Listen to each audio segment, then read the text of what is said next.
Sont de retour. Les amateurs de jardinage préparent leur plantation. Ce qu'ils recherchent de plus en plus, ce sont les végétaux résistants aux sécheresses qui se répètent, comme l'ont constaté Pascal Foucault et Jérémy Leclanche à Cormes-Royal, près de Royan. C'est un rituel. Chaque année, le week-end de Pâques donne le coup d'envoi des plantations. Et ce n'est pas dans cette pépinière que les clients vous diront le contraire. On commence à sentir le printemps bien comme il faut, donc forcément. Alors ça se décide comment, ce qu'on va mettre dans le jardin là ? C'est les coups de cœur. Des coups de cœur qui, depuis ces 2 dernières années, sont de plus en plus conditionnés. Oui, on essaie de choisir des plantes qui ne sont pas trop gourmandes en eau et qui s'adaptent bien au sol en fait. Parce qu'autrement on a une mauvaise surprise. Oui, c'est ça. On a dit avec la sécheresse, on peut avoir vite des plantes qui dépérissent ou alors sinon on se retrouve à devoir arroser constamment pour les sauver quoi, en fait.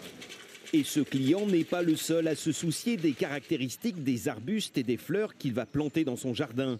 Ce vendeur le confirme. Beaucoup de questions sur les végétaux, notamment sur les plantes de haies, sur les massifs méditerranéens.